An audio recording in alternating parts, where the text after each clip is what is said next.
నమస్తే. ఇన్నాళ్ళు నన్ను సపోర్ట్ చేస్తూ, ఎంకరేజ్ చేస్తూ మీ ప్రేమని నాకు అందిస్తున్న ప్రతి ఒక్కరికి కృతజ్ఞతలు. అలాగే ఈ వీడియో కూడా ఖచ్చితంగా మీకు ఉపయోగపడుతుంది. లైక్, షేర్ అండ్ సబ్స్క్రైబ్ చేసి మీ సపోర్ట్‌ని నాకు అందించండి. అలాగే ఈ వీడియో పట్ల మీకున్న అభిప్రాయాన్ని కామెంట్ సెక్షన్‌లో కామెంట్ చేసి తెలియజేయండి. ఇప్పుడు వీడియోని చూద్దాం. జ్యోతిష్య శాస్త్రం ఒక అద్భుతం. వేదాంగమైన జ్యోతిష్య శాస్త్రం అనేటువంటిది మానవ జీవన గమనానికి ఒక వరం. జ్యోతిష్య శాస్త్రం నీ జీవితంలో వెలుగునింపే ఒక భాష. ఆ భాష నీకు అర్థమైతే ప్రకృతి నీతో మాట్లాడుతుంది. అస్ట్రాలజీ నేర్చుకోవాలి అనుకునే వారికి అద్భుత అవకాశం. మురళీధర శర్మ గారి అస్ట్రాలజీ క్లాసెస్ అతి త్వరలో మొదలు కాబోతున్నాయి. 100% జాబ్ గ్యారంటీ. వివరాల కొరకు సంప్రదించండి. నమస్తే, వెల్కమ్ టు అవర్ ఛానల్. నేను పద్మిని. ప్రస్తుతం పాటు వేదిక ఆస్ట్రాలజర్ అవినాష్ దాస్ గారు ఉన్నారు. మాట్లాడదాం. అవినాష్ గారు నమస్తే అండి. నమస్తే అండి. ఓం నమ శివాయ. ఓం నమో వెంకటేశాయ. మరికొద్ది రోజుల్లో శ్రావణ మాసం కూడా ప్రారంభం కాబోతోంది. శ్రావణ మాసానికి డెఫినెట్ గా చాలా చాలా వైశిష్ట్యం ఉంది. శ్రావణ మాసం అంటేనే లేడీస్ అందరూ ఎదురు చూస్తుంటారు, ఎప్పుడెప్పుడు వస్తుందా శ్రావణ మాసం అని. ఎందుకంటే చాలా అందమైనటువంటి మాసము. అటు చక్కగా వర్షాలు ఉంటాయి, లైట్ గా చలి స్టార్ట్ అవుతూ ఉంటుంది, బాగుంటుంది, మంచి సీజన్. అలాగే ఆధ్యాత్మిక కోణంలో ఒకసారి మాట్లాడుకుంటే అమ్మవారి ఆరాధన చాలా విశేషంగా జరుపుకుంటారు మా ఆడవాళ్ళందరూ కూడా అద్భుతంగా. అయితే ఈ శ్రావణ మాసానికి ఇంత వైశిష్ట్యం రావడానికి గల కారణం ఏంటి? ఎంటైర్ మంత్ అంతా కూడా చాలా అద్భుతంగా చేసుకుంటూ ఉంటాం కదా. ఇంకా అన్ని మాసాలు దేనికి దానికి ఉండేటటువంటి వైశిష్ట్యం ఉంది, కానీ శ్రావణానికి ఇంత అంటే లక్ష్మీదేవికి ఇంత ప్రీతికరంగా మారడానికి గల కారణం ఏంటి? బాగా చెప్పారు మీరు. శ్రావణ మాసం అంటే ఆడవాళ్ళకి కరెక్ట్. ఎందుకంటే విజయాలు సాధించింది ఆడవాళ్ళే శ్రావణ మాసంలో. అంత గొప్ప మాసం, లేడీస్ కోసం వచ్చిన మాసం ఇది. సో ఎప్పుడైనా ఏదైనా బేసిక్గా రావాలి, ప్రకృతి మారాలి, ప్రకృతి మళ్ళీ మొదలవ్వాలి అంటే ఆడవాళ్ళే. ఎందుకు శ్రవణ మాసం ఆడవాళ్ళకి అంత లింక్ చేశామంటే లక్ష్మీదేవి భూమి మీదకి ఈ మాసంలో రావడం అనేది జరుగుతుంది. దీని వెనుక రెండు కథలు ఉన్నాయి, చెప్దాం. I mean 2 stories. First story ముంబైలో జరిగింది. ఆవిడ పేరు దేవి. పూర్తి పేరు చెప్పలేను, వాళ్ళ ఇంటి పేరు చెప్పలేను, కానీ ఆవిడ స్టోరీ చాలా ఇంట్రెస్టింగ్. 1920, ఒక 100 years బ్యాక్ టైము. ఇంకా ఇండిపెండెన్స్, స్వాతంత్రం రాలేదు. రాని సమయంలో వాళ్ళు కొంచెం వెనుకబడ్డారు. ఆ ఫ్యామిలీ ఆర్థికంగా వెనకపడ్డారు. తినడానికి తిండి కూడా 2 పూటలు లేదు. టాలెంట్ ఉన్నా, కష్టం ఉన్నా కలిసి రావటం లేదు. ఇంట్లో మగవాళ్ళందరూ పని కోసం వెళ్తే పని దొరకటం లేదు. వ్యాపారం పెట్టడానికి డబ్బులు లేవు.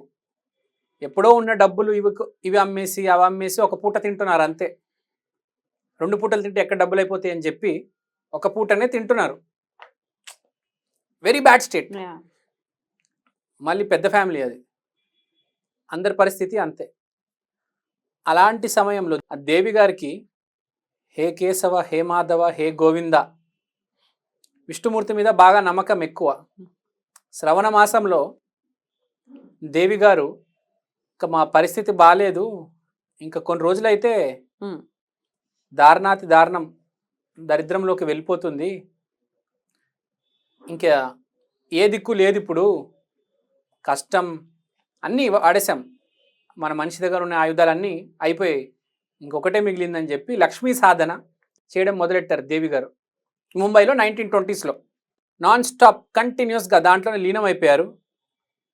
నిద్ర, తిండి, నీళ్లు, ఆహారం అన్నీ మర్చిపోయారు, దాంట్లోనే ఉన్నారు. పూర్వ పుణ్య ఎంతో కొద్ది ఉంది కాబట్టి లక్ష్మీదేవి వచ్చారు ఇంటికి. అంటే లక్ష్మీదేవి అనుగ్రహం పొందారు. లక్ష్మీదేవి వచ్చి, అమ్మ నీ పూజ, నీ ఆరాధన నాకు నచ్చింది, కొన్ని జన్మల నుంచి నువ్వు చేసుకుంటూ వస్తున్నావు, ఈ జన్మలో కరెక్టు ఈ టైంలో ఈ సమయంలో నేను రావాలి అని రాసుంది కాబట్టి నీ ముందుకు వచ్చానమ్మా, నీకు పాస్ట్ లైఫ్ పుణ్యం బాగా ఉంది, అంటే పూర్వపుణ్యఫలం బాగా ఉంది, నీకు ఏం కావాలి చెప్పు అంటే దేవి గారు అన్నారు, మీరు మా ఇల్లు వదిలి వెళ్ళకండి.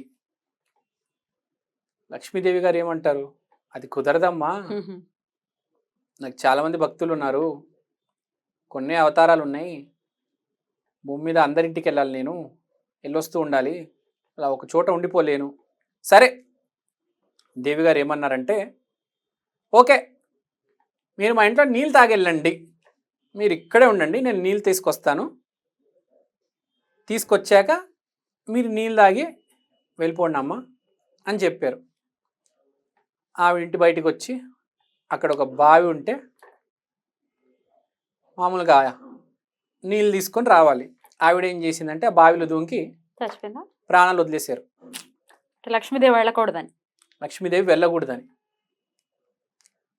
ఇప్పుడు ఆ కుటుంబం తరతరాలు తరతరాలు తరతరాలు, ఇప్పుడు ఏమంటారు, మనవరాలు అతిపెద్ద సింగర్, యూట్యూబ్లో ఇంటర్నేషనల్ సింగర్.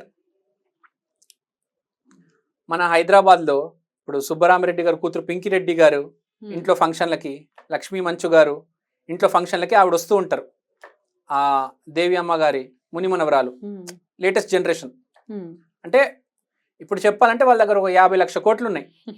లక్ష్మీదేవి వాళ్ళ ఇల్లు వదలలేదు, అక్కడే ఉన్నారు లక్ష్మీదేవి, ఆ ఇంట్లోనే.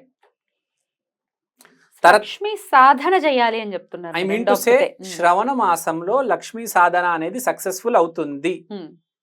అలానే మనకు శంకరాచార్య ముసలావిడ ఎండు సిరికాయ్, ఆ కథ మనందరికీ తెలుసు. ఆ కథ మనందరికీ తెలుసు. ఆ వృత్తాంతం ద్వారానే కనకధార కూడా వచ్చింది మనకి. కనకధార స్తోత్రం కూడా చాలా అద్భుతమైనటువంటి స్తోత్రం. కనకధార స్తోత్రం వచ్చింది కాబట్టి శ్రవణ మాసంలో కనకధార స్తోత్రం చేయండి, శ్రీ సూక్తం చదవండి. ఇంకోటి, శ్రవణ మాసంలో మగవాళ్ళు, ఇప్పుడు ఆడవాళ్ళ గురించి మాట్లాడుకున్నాం, ఆ శ్రీ సూక్తము కనకధార అవన్నీ చేసుకోండి, లక్ష్మీదేవిని ఆరాధించండి. మగవాళ్ళు మాత్రం ఈ నెలలో దానం చేయాలి. స్థాయి మించి దానం చేయకూడదు. అప్పు చేసి దానం చేస్తే దోషం తగులుతుంది. కాబట్టి మీ దగ్గర 3000 ఉన్నాయి, ఎక్కువ సర్ప్లస్, ఆ 3000తోనే దానం చేయండి. మళ్ళీ మళ్ళీ రాని అవకాశం. అప్పుడు అంటారు కదా అమెజాన్లో, ఫ్లిప్కార్ట్లో సంవత్సరానికి ఒకటేసారి సేల్ ఉంటుందని. ఏముండదు ఆ సేల్లో, ఇంతకీ 150% పెట్టేసి 50% ఆఫ్ అంటారు. సో అలానే ఎంతో కొంత ఈ మాసంలో మగవాళ్ళు దాన ధర్మాలు చేయాలి, ఆడవాళ్ళు పూజలు చేయాలి. ఎందుకంటే లేడీస్కి రిజల్ట్ అనేది బాగా వస్తుంది. మీకు ₹1,00,00,000 రావు, ₹1,00,000 రావచ్చు, ఎంతో కొంత వస్తుంది అని చెప్తున్నా ఈ మాసంలో. రైట్.